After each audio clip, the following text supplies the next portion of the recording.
Hello বন্ধুরা, বং movie এক্সপ্লেইনে আপনাদের স্বাগতম। আজ আমরা নিয়ে এসেছি দক্ষিণ ভারতের এক দুর্দান্ত ব্লকবাস্টার সিনেমা মরসাল। ২০১৭ সালে মুক্তি পাওয়া এই সিনেমায় অভিনয় করেছেন তামিল সুপারস্টার থালাপতি বিজয়। আর এখানে তিনি একসাথে ৩টি চরিত্রে অভিনয় করেছেন। গল্পের মধ্যে আছে magic, action, emotion, family drama এবং সবচেয়ে বড় কথা একটা সামাজিক বার্তা। আর সেই বার্তাটা হলো চিকিৎসা সেবা ব্যবসা নয়, এটা মানুষের অধিকার। তাহলে দেরি না করে চলুন শুরু করা যাক আজকের ফুল মুভি এক্সপ্লেইন। গল্পটা শুরু হয় ফ্রান্সে। সেখানে আমরা দেখি একজন বিশ্ববিখ্যাত জাদুকর ভেট্রি বিজয়। তিনি তার অসাধারণ ম্যাজিক শোয়ের জন্য সারা পৃথিবীতে জনপ্রিয়। দর্শকরা মুগ্ধ হয়ে তার খেলা দেখে, কিন্তু সবাই জানে না এই ম্যাজিকের আড়ালে লুকিয়ে আছে অনেক রহস্য। একদিন শো শেষে ভেট্রি হঠাৎ কিছু ডাক্তারকে অপহরণ করে। দর্শক ভাবে এটা হয়তো তার শোয়ের অংশ, কিন্তু পরে বোঝা যায় না, আসলেই এটা অপহরণ। এরপর একে একে কয়েকজন ডাক্তার রহস্যজনকভাবে খুন হতে থাকে। এই ঘটনাগুলো তদন্ত করতে নামে পুলিশ অফিসার ড্যানিয়েল আজহার সত্যরাজ। প্রথমে সবাই ভাবে কোনো সিরিয়াল কিলার এসব করছে, কিন্তু তদন্ত যত এগোয় ড্যানিয়েল বুঝতে পারে ভেট্রি যাদের মারছে তারা সবাই দুর্নীতিগ্রস্ত ডাক্তার, যারা মানুষের চিকিৎসাকে ব্যবসা বানিয়েছে। এদিকে গল্পে আসে সাংবাদিক আথিরা সামান্থা। সে ভেট্রির সাক্ষাৎকার নিতে গিয়ে ধীরে ধীরে তার প্রেমে পড়ে। তাদের মধ্যে কিছু কমেডি ও রোমান্টিক মুহূর্তও দেখানো হয়, যা সিনেমার সিরিয়াস পরিবেশকে একটু হালকা করে তোলে। একদিন পুলিশ অবশেষে ভেট্রিকে ধরে ফেলে। সবাই ভাবে এখন রহস্য ফাঁস হবে, কিন্তু তখনই আসে সিনেমার প্রথম বড় টুইস্ট। যাকে ধরা হলো সে ভেট্রি নয়, বরং একজন ডাক্তার, মারান, আবারও বিজয়।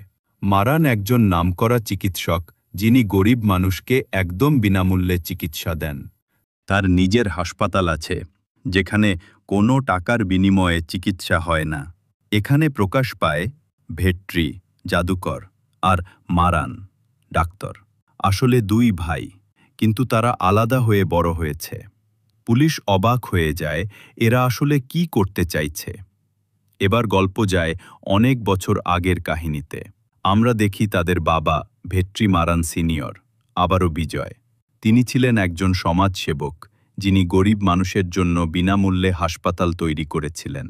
কিন্তু কিছু দুর্নীতিগ্রস্ত ডাক্তার আর রাজনীতিবিদ তার এই কাজ সহ্য করতে পারেনি। তারা ষড়যন্ত্র করে ভেট্রি মারানকে হত্যা করে, তারপর তার স্ত্রী ও সন্তানদের আলাদা করে ফেলে। এই ঘটনার সাক্ষী ছিল ছোট ছেলে ভেট্রি। সে প্রতিজ্ঞা করে একদিন বাবার প্রতিশোধ নেবে। বর্তমান সময়ে ফিরে আসার পর আমরা দেখি ভেট্রি তার বাবার মৃত্যুর প্রতিশোধ নিচ্ছে। মারান বাবার স্বপ্ন পূরণ করছে গরিবদের চিকিৎসা দিয়ে।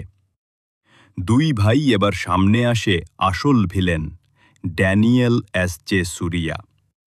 তিনি একজন বড় কর্পোরেট হাসপাতালের মালিক। চিকিৎসাকে ব্যবসায় পরিণত করে কোটি কোটি টাকা কামাচ্ছে। মানুষের জীবন বাঁচানোর বদলে সে শুধু টাকা দেখে। অপ্রয়োজনীয় অপারেশন, ভুয়া টেস্ট, সবই তার ব্যবসার অংশ। আর তিনিই ছিলেন ভেট্রির বাবার হত্যার আসল কারণ। এরপর শুরু হয় আসল লড়াই। ভেট্রির ম্যাজিক আর মারানের চিকিৎসা জ্ঞান দুই মিলে তারা একে একে সব অপরাধীকে হারাতে থাকে। অ্যাকশন, ফাইট, ইমোশন সব মিলিয়ে ক্লাইম্যাক্সে তৈরি হয় দারুণ উত্তেজনা। শেষে ভেট্রি সবার সামনে বাবার মৃত্যুর সত্যি প্রকাশ করে। ড্যানিয়েল ও তার সঙ্গীদের অপরাধ বেরিয়ে আসে। এক বিশাল ফাইট সিনের পর ড্যানিয়েল মারা যায়, আর দুই ভাই মিলে বাবার স্বপ্ন পূর্ণ করে। নতুন করে শুরু হয় বিনামূল্যে চিকিৎসার হাসপাতাল। সিনেমা শেষে একটা শক্তিশালী বার্তা দেওয়া হয়, ডাক্তার মানে শুধু টাকা রোজগার নয়, তাদের আসল দায়িত্ব হলো মানুষের জীবন বাঁচানো। স্বাস্থ্য সেবা ব্যবসা নয়, এটা সবার মৌলিক অধিকার। তো বন্ধুরা, এভাবেই শেষ হয় আজকের সিনেমা মরসালের ফুল এক্সপ্লেইন। আপনাদের কেমন লাগলো জানাতে ভুলবেন না। ভালো লাগলে লাইক, শেয়ার আর সাবস্ক্রাইব করবেন বং মুভি এক্সপ্লেইন চ্যানেলকে। আবার দেখা হবে পরের কোনো দারুণ সিনেমার এক্সপ্লেইন নিয়ে। ততক্ষণ পর্যন্ত ভালো থাকুন। ধন্যবাদ।